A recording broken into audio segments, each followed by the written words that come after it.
Finding Dory.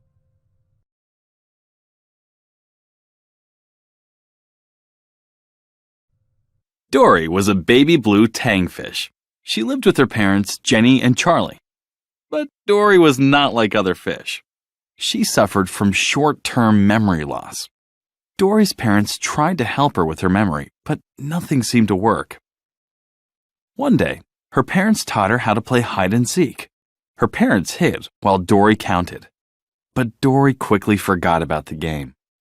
When her parents came out of their hiding spots, Dory was sad that she had forgotten again.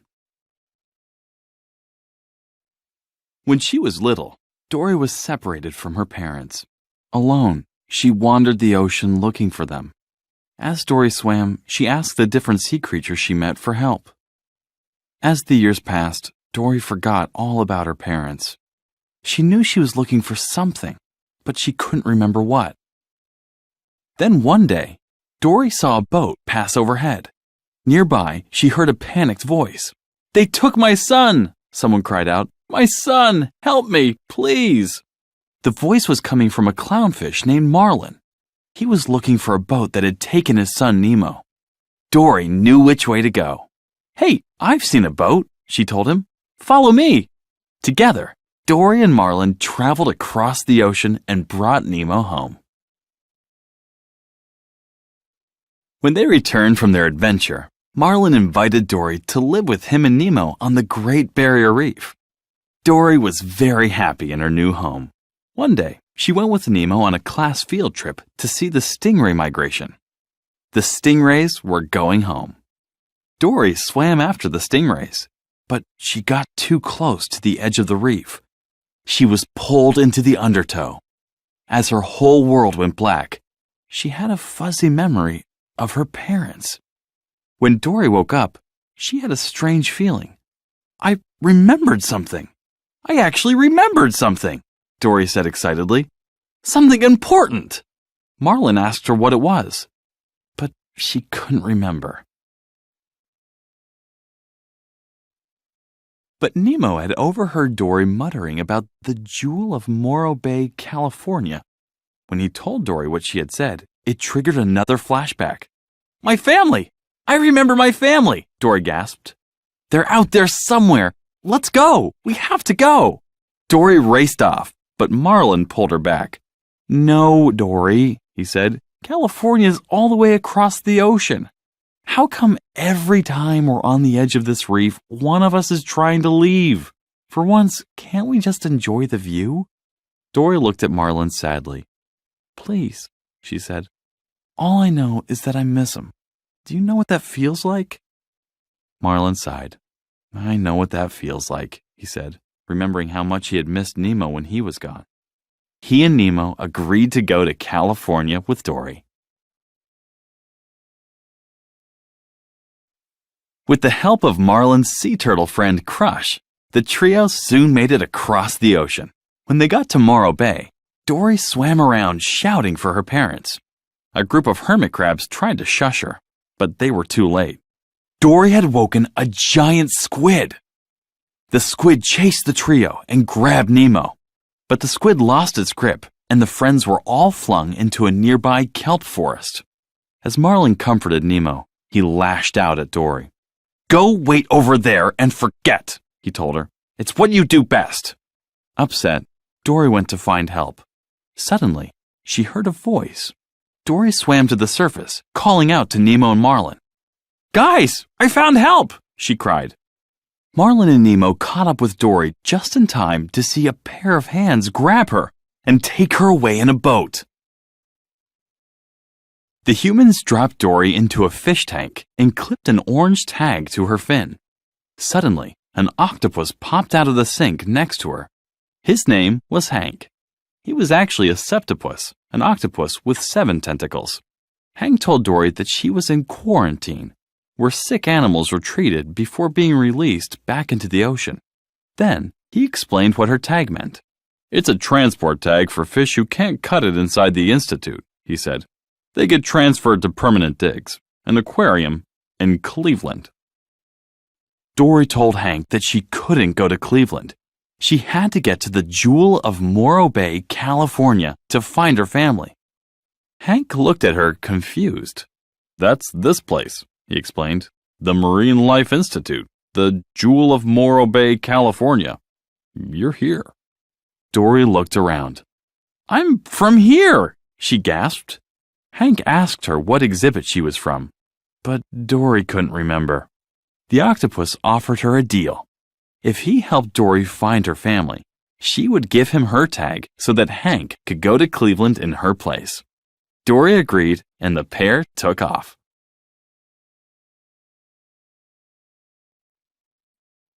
As Hank and Dory wandered the institute, they met Bailey, a beluga whale who could use sound waves to see, and a whale shark named Destiny.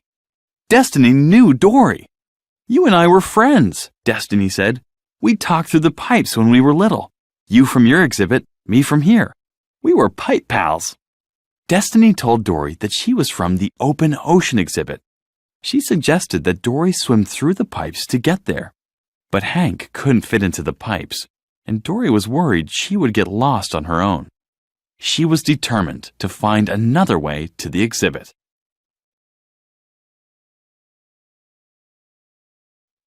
Using a baby stroller for transport, Dory navigated while Hank rolled them toward the open ocean exhibit. But the two made a wrong turn. They ended up in the touch pool, a tank where children got to touch sea creatures. Hank was scared, but Dory encouraged him to just keep swimming. Finally, they escaped. Dory looked up. They had made it to the open ocean exhibit. Dory gave Hank her tag. "You know, I think I'm going to remember you," Dory told her new friend. Hank shook his head. You'll forget me in a heartbeat, kid," he said.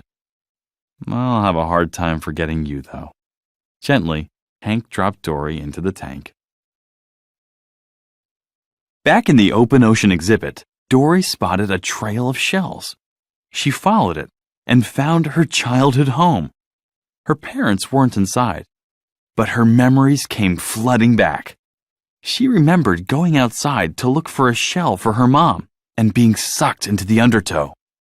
"It was my fault," Dory said sadly. "My parents, I lost them." Just then, a crab interrupted Dory's thoughts. He told her that the blue tangs had been taken to quarantine. They would be shipped to Cleveland. Dory couldn't believe it. "What? No!" she cried. "But I just got here." The crab gave Dory directions back to quarantine. Without Hank around, she would have to go through the pipes. Steeling herself, Dory bravely swam forward. But try as she might, Dory couldn't remember the directions. In no time, she was lost.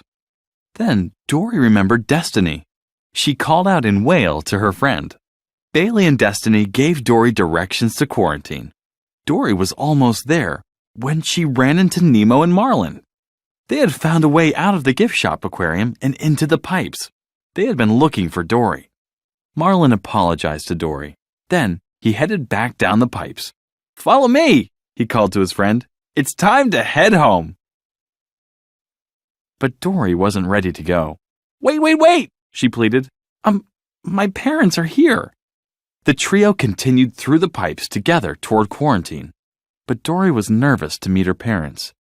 "Do you think my parents will want to see me?" she asked. "Because I lost them?" Marlin smiled at Dory. "Ever since I met you," he began, "you've shown me how to do stuff I've never dreamed of doing. Dory, because of who you are about to find your parents. And when you do that, you'll be home." When they reached quarantine, the tank of blue tangs had already been loaded on the truck to the aquarium. Suddenly, Hank appeared. Lifting Dory and her friends into a coffee pot, he helped them onto the truck. Inside, the blue tangs recognized Dory. They explained that her parents had gone to quarantine to find her years ago. They had never returned. Dory realized her parents were gone. "I don't have a family," she said sadly. "No, Dory," Nemo said, shaking his head. That's not true. Dory swam backward into the coffee pot and was scooped up by Hank. Looking in the pot, Hank was surprised to see that Marlin and Nemo weren't there. "Your orange friends are on their way to Cleveland," he told Dory. Suddenly, an institute worker grabbed Hank. Surprised, Hank dropped Dory. He watched horrified as the little blue tang spilled onto the floor and down a drain to the ocean. Dory shot out of the drain into the ocean. All alone, she began to panic. "What do I do?" she wondered. "What would Dory do?" As Dory swam, she spotted a trail of shells. She decided to follow it. In the distance, Dory saw two figures moving toward her. It was her parents! They were overjoyed to see Dory. They pulled Dory close, smiling through their tears. "It's you! It's really you!" Dory cried. Dory's parents explained that when they didn't find her in quarantine, they realized that she must have gone through the pipes to the ocean.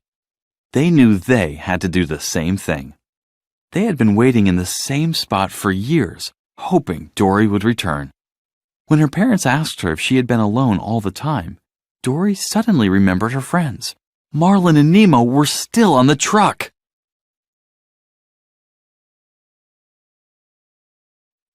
Dory and her parents swam toward the institute. Dory called out to Destiny to help them. Bailey and Destiny jumped out of their pools and into the ocean. The whale shark was thrilled to see Dory. But Dory didn't have any time to waste. Bailey had used his special sight to locate the truck. Dory asked some otters for help. Destiny flipped Dory toward the truck, and one of the otters caught her. On Dory's signal, all the otters began to hug.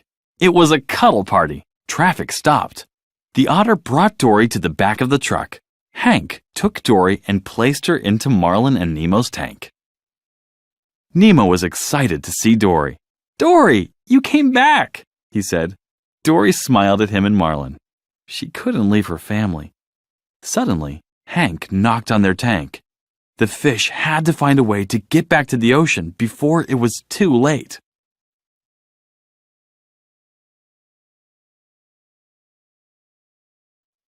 As Marlin called for Becky, Hank put Marlin and Nemo into the bucket. Hank had just picked up Dory when Becky swooped in and grabbed the bucket. She didn't realize Dory was still on the truck. Dropping Marlin and Nemo into the ocean, she turned around to go back for Dory. Back on the truck, Dory tried to convince Hank to come with them.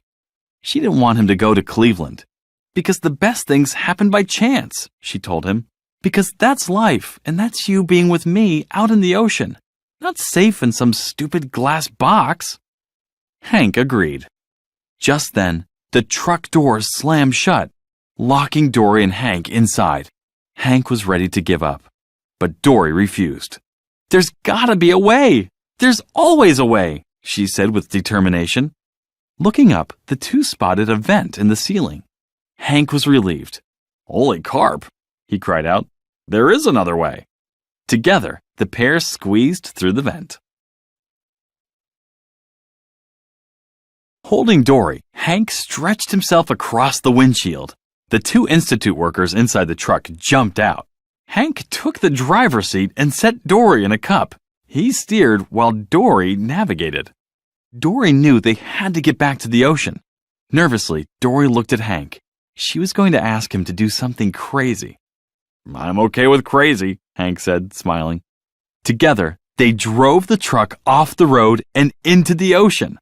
Dory, Hank, and the rest of the fish fell into the ocean where Dory's friends and family were waiting. They were free. A short time later, Dory found herself back on the Great Barrier Reef. Hank, Destiny, Bailey, and her parents had come to live with her, Marlin, and Nemo. One day, Marlin followed Dory to the drop-off. He was worried that she would forget where she was going and get lost. Dory stopped at the edge, looking out into the vast blue. Then she turned to Marlin. "I was just enjoying the view," she said. Marlin settled next to Dory and turned around. "Wow, it really is quite the view," he agreed. Dory looked behind her. Her combined family was gathered together, smiling at her. Dory had a feeling she'd remember this moment forever.